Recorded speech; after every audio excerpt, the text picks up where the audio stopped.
Good morning. So tell me your name, your town, and your running age group. Kathy Flaherty, Newington, 50 to 59. Thank you. You're welcome. Good morning.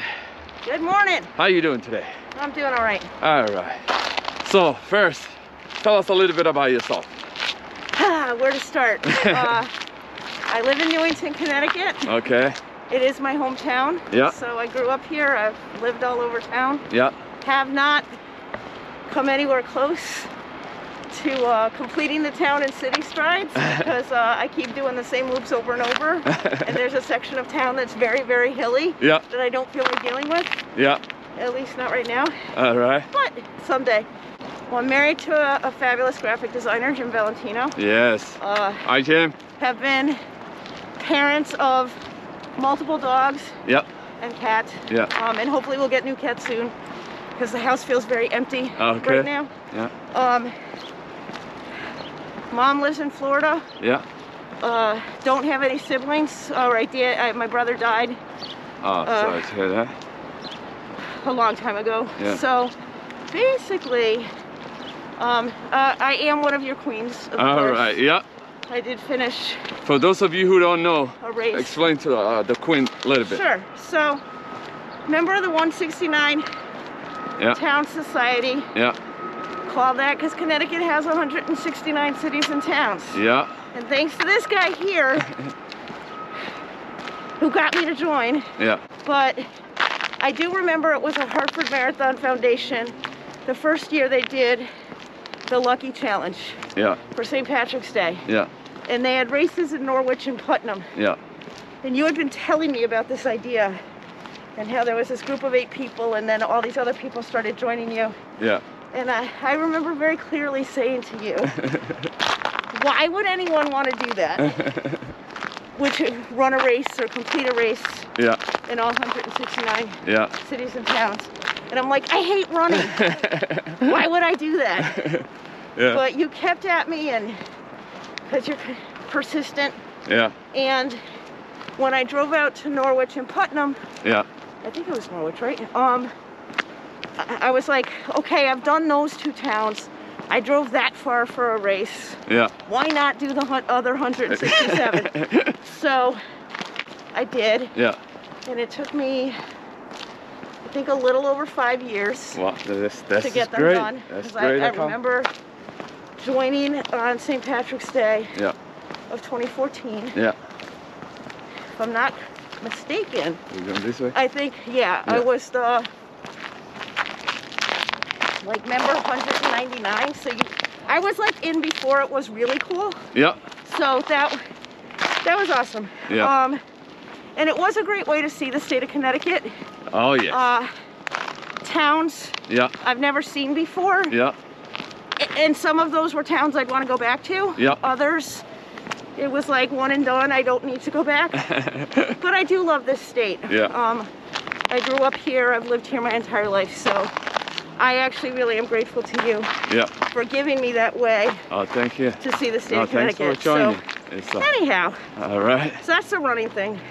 So people may notice we are not running. Yeah. So I don't. Who are you slowly walking? Mile is still a around the mile. pond Mile is with? still a mile. That is true. That's what everybody's told me Yeah. from the beginning because I Yeah. was slow when I ran. Yeah. But I have been dealing with long haul COVID. Yeah. So I have been walking, Yeah. but that's it.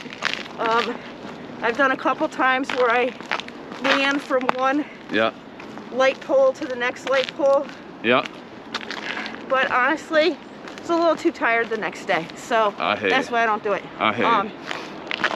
But it's great to be outside Yes. on a gorgeous morning. Yes. And for those who are really only looking at us, but we're at Mill Pond Park Yeah. in Newington, walking on the path. Yeah. Because fortunately it's shoveled around the pond. Yeah. And we're coming up on what they claim is the smallest natural waterfall. I heard a lot about that, but I haven't seen it. So. Yeah, so depending on the water, you know, because when we haven't had any precipitation Yeah. in a while, it dries up completely. Oh, okay. But in the winter, Yeah. sometimes it gets really frozen. Oh, but okay. probably will make a nice atmospheric shot Yeah. if you decide to go down the stairs and Yeah. take a view from down there. Question. Sure. Tell us your journey of becoming an attorney and the job that you do now. Okay, well, I am a lawyer. I'm admitted to practice in 3 states, but I've only ever practiced in Connecticut, Yeah. which was its own little journey. And I feel like that might have been back when we first met. Yeah. Yeah. Was back in the late 90s Yeah. when I was applying for admission to the bar. Yeah. The examining committee asked all kinds of questions about whether or not you had been treated for any one of a number of psychiatric diagnoses. Yeah. And I had to answer yes to those questions. Yeah.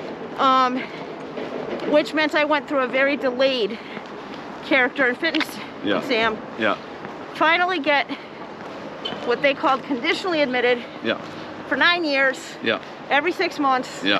I had to write a letter Wow. saying I was compliant with treatment, Wow. and my psychiatrist had to send a letter Yeah. saying I was compliant with treatment. Yeah. Finally they petition the court, conditions get removed. Yeah.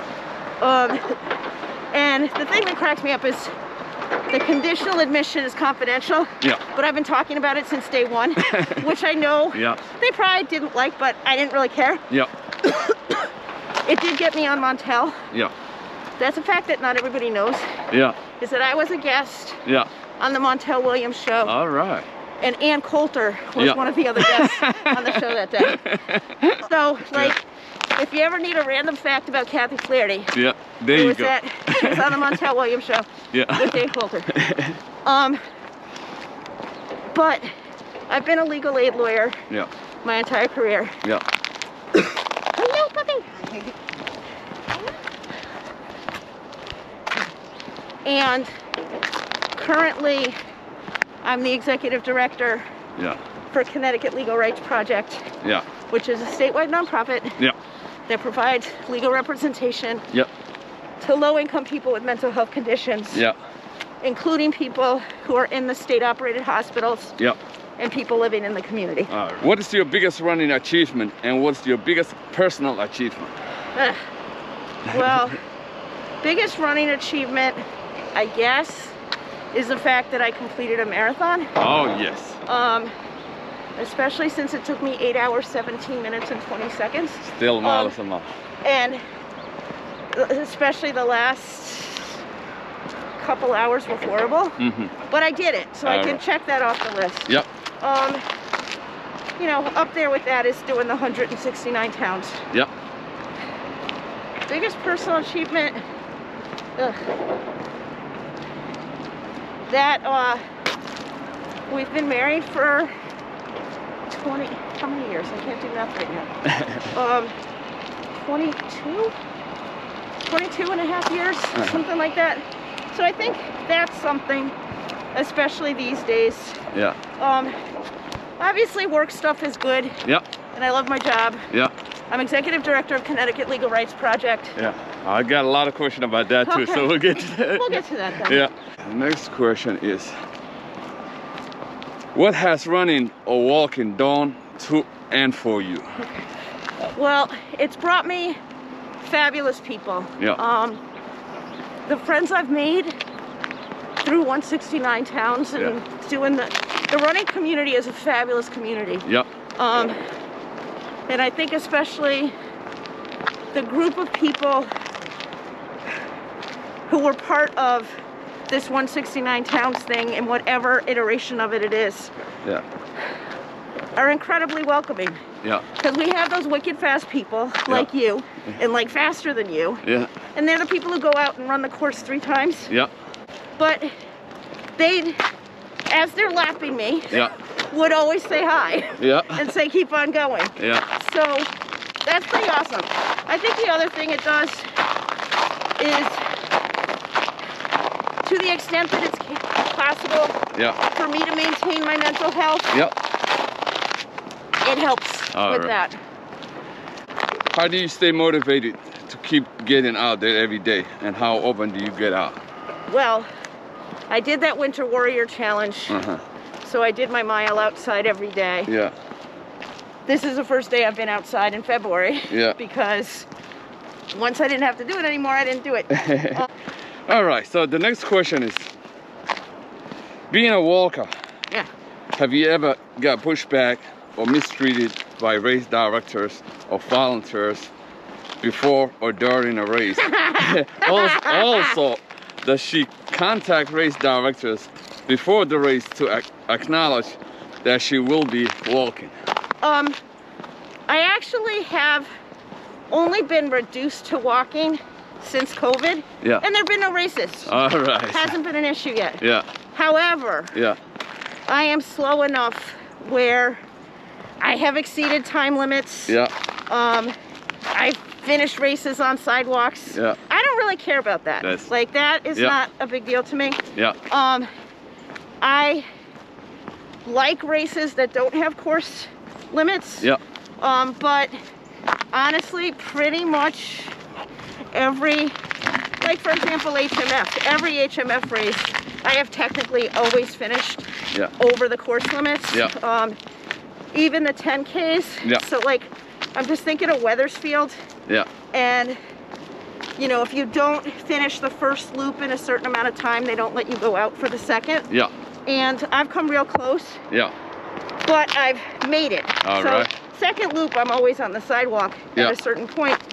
But I just remember that was the first 10K I ever did. Okay. And I was so sad that there wasn't a medal. Oh. Like, I have never Yeah. been more sad to not get a finisher medal I hear you. in my life. And I think I actually went to them and I said, can I have one of the kids' medals? And I have that because I was just like, there's no way Yeah. with that amount of pain, Yeah.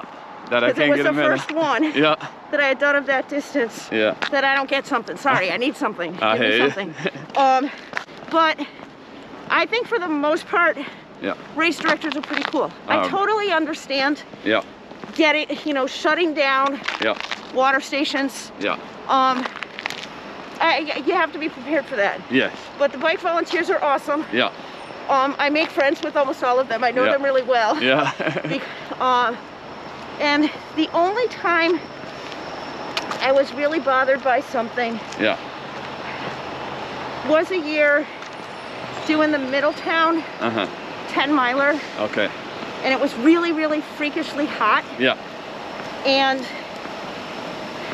I was last, not surprisingly, and I quit 10K in. Uh-huh.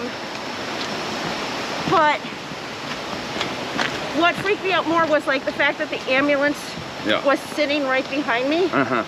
because I was in last place. Yeah. And at that point, I actually was well within the time limit. Yeah. And I'm like, don't be that close to me Uh-huh. if I'm, you know, maintaining that limit. Like, Yeah. be farther back. Yes. Because it got in my head. Yeah. Yeah. I think doing a Disney half, Yeah. I barely finished before the balloon ladies, but I did. Okay. So that was cool. Yeah. And I'm just trying to think. I mean, Manchester road race. Yeah. You're looking at dead fucking last. And we ended up intentionally doing that. It was getting clearer and clearer Yeah. that the other people around us Yeah. did not have bibs. All right. So we would just slow down even more. Yeah. And the funniest part was this year Yeah. that I actually had clients who were in the hospital who get the newspaper who were like, well, we were gonna look for your name again. Uh-huh. I'm like, thanks guys, appreciate that. What inspired you to walk or run? And how has walking changed her life? Well, I think, you know, I did occasional road races or whatever, Yeah. going back in the early 2000s, because I have some random pictures of that. Yeah. And I remember I did go to Wellesley College, and the Yeah. Boston Marathon ran by our school. I was gonna And ask you about that screaming tunnel. the scream tunnel. I have done the scream tunnel Yeah. when I was in college. Yeah. I never was like the let me hug and kiss the runners. Yeah. No. Okay. But I remember always being way more inspired by the people who were hitting Wellesley when the winners of the race were already done. All right. So, you know, they were the people who were gonna finish in 6 hours. Yeah. Or whatever the outer limit is. Yeah. Of that. Okay. And I was like, damn, why would anybody do this? But it was inspiring. But I was just like, this is not something I want to do. But then I would get ideas in my head of doing things. And, you know, my first half marathon, I did actually run on the anniversary of the first time I was put in the hospital. So I trained for that one very intentionally. Okay. Next one, I think this is the last one. Okay. What's your favorite Shaun T program? It's kind of a tie between Transform 20 and Insanity Max 30. Yeah. And if you think that's because it's time-based, yes it is. Okay. But I really love all of his programs. Yeah. And, you know, there were a couple that I said I was never gonna do. Yeah. Because he has a couple programs called The Asylum. And I told him to his face once, when we got a chance to talk, that title really bothered me. Okay. Yeah. Because I am a person who lives with a mental health condition. I represent people who are stuck in state-operated psychiatric facilities. Yeah. And it just really hit me the wrong way. Okay. There were a couple times during COVID that those were the things on the schedule to do. I'm like, okay, fine. Okay. I will try them. Yeah. And the thing is, they're for athletes. And I know people will say, oh, you're an athlete too. I'm like, you guys, I'm just not. Yeah. And that's okay. Yeah. Like, I don't view it as an insult. But for me, those weren't the right things. Okay. So, Transform 20 and Insanity Max 30. And I'm looking forward to the new dance program. All right. So the next question is, I know you testify at the legislature for a lot of bills, but this year is different. Can you tell us a little bit about that? Well, I know a couple of bills you did yesterday too. I testified on a couple bills yesterday. Yeah. All the hearings are by Zoom. Yeah. Which is great. Yeah. For people like me. Yeah. Who have access to technology. Yeah. Access to multiple devices. Yeah. So I can be logged into one all day, waiting to be called for the hearing. Yeah. And do other stuff. Yeah. Who it is not great for is a lot of my clients who don't have unlimited data plans, don't have technology. It's great because the legislative office building is closed right now because of COVID. Newington is really close to Hartford. I think it's like 3.5 miles. If I were a better runner, like it's a distance that would be like one could walk if one wanted to. But you know, the kind of hearings where the disability community would turn out hundreds of people for, that's just not going to happen.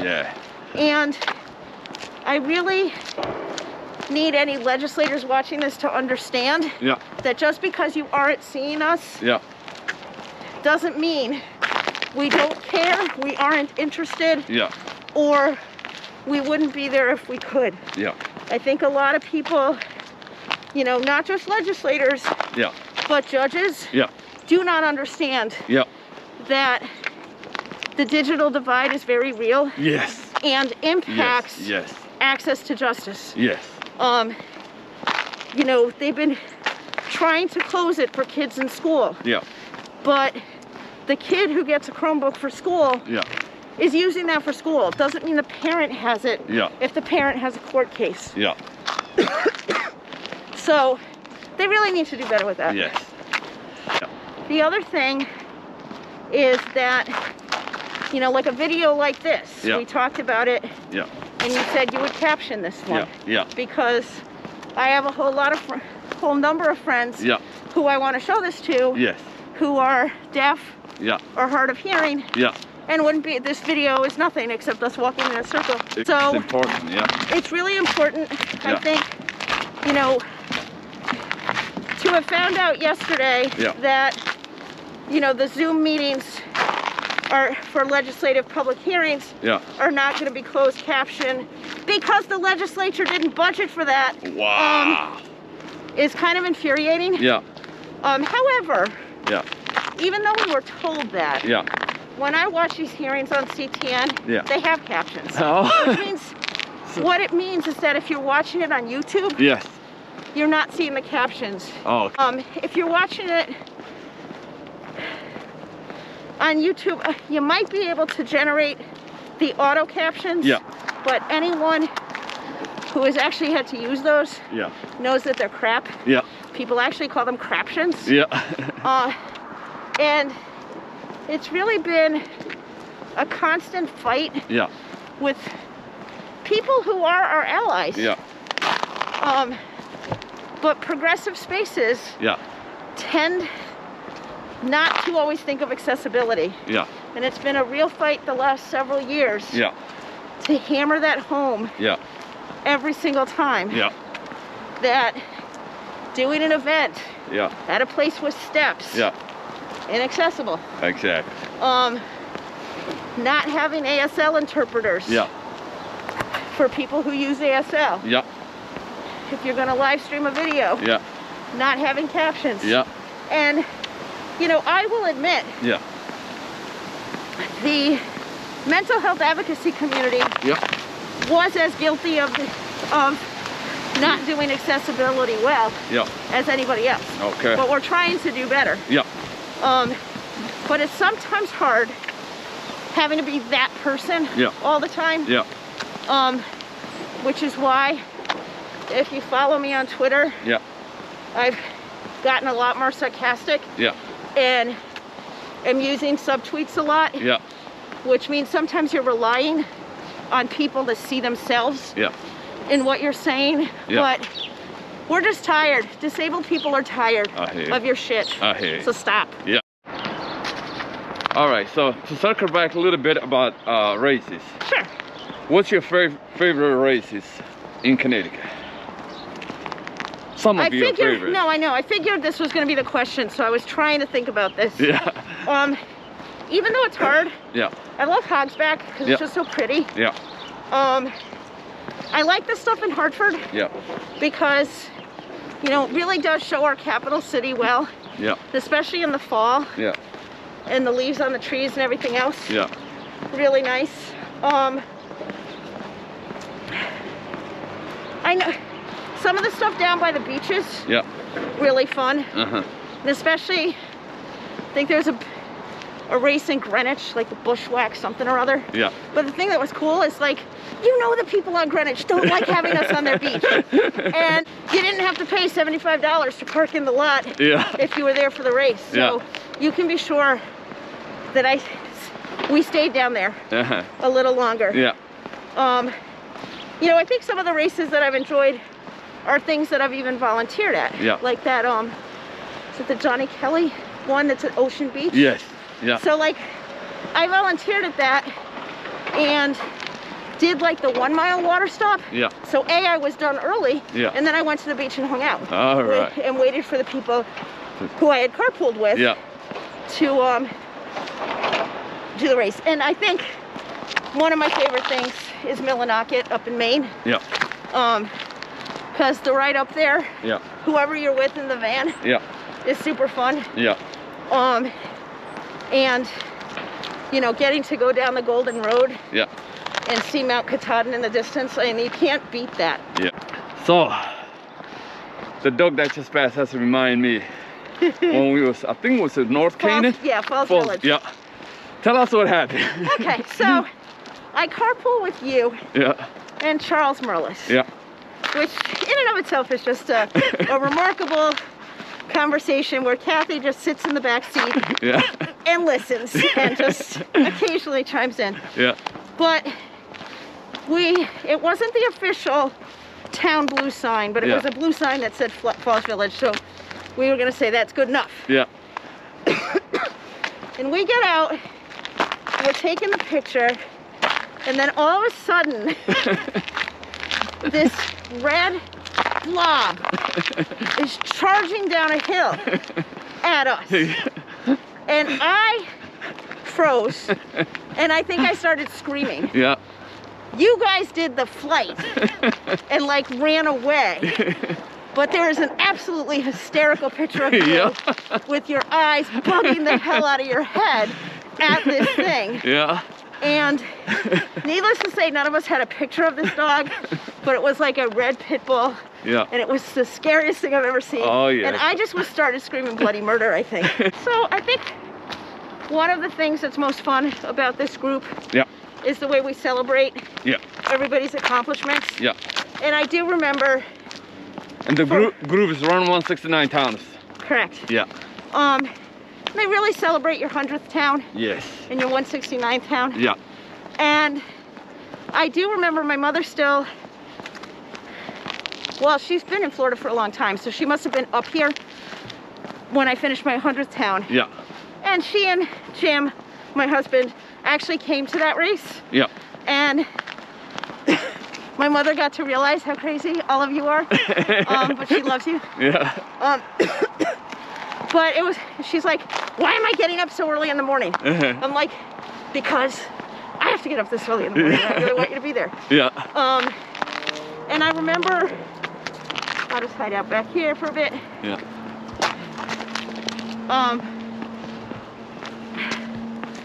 I remember for my 169th town, you guys wanted to celebrate, but they were giving out so many raffle prizes. And it just like took them forever Yeah. to finish those raffle prizes. Yeah. But then we went by, I think, the little lake or something there. People gave me balloons Yeah. that were turtles because I'm slow. Yeah. But got it done. Yeah. And you know, where else in your life are you gonna have people cheering for you? Yeah. The advantage of being slow Yeah. is that all your friends who run fast Yeah. have already finished the race. Yeah. So they're just hanging around, Yeah. which means they're there to cheer for you. Yeah. Like if you're really fast, you're depending on random people Yeah. to be cheering for That's, you. yeah. So that's one advantage I That's have. good. So the next question is, explain your perceptions of being a back of the back runner walker. Party in the back, people. You guys may be business up front and thinking, oh, I gotta accomplish this, accomplish that. Yeah. We're just there to have fun. Yeah. I'm not begrudging you Yeah. your accomplishments. I am Yeah. amazed by your accomplishments. Yeah. And for the most part, most of you also recognize that we make you look extra good. And, you know, it's one thing to be able to do a marathon, period. Yeah. But, you know, for those of you who can do it in 3 Yeah. hours, Yeah. just give a thought to those of us who it takes 8 hours to do. Yeah. Because we're out there longer. Yeah. And it's hard. Yeah. And it's not that we don't want to be faster, but I'll tell you straight up, I really don't. Yeah. I just want to be able to do it again Yeah. if I can. Yeah. And I remember my husband said to me once, he's like, because my goal was usually to not finish last. And as long as I didn't finish last, I was happy. Yeah. And then I'm like, why do I even care? Yeah. And so then, like for Manchester Road Race, Yeah. it became my goal to finish last, and Yeah. I did. So, Yeah. like, I really don't have to do Manchester again, Yeah. because I did it and accomplished what I wanted to accomplish at that race. Exactly. So, I mean,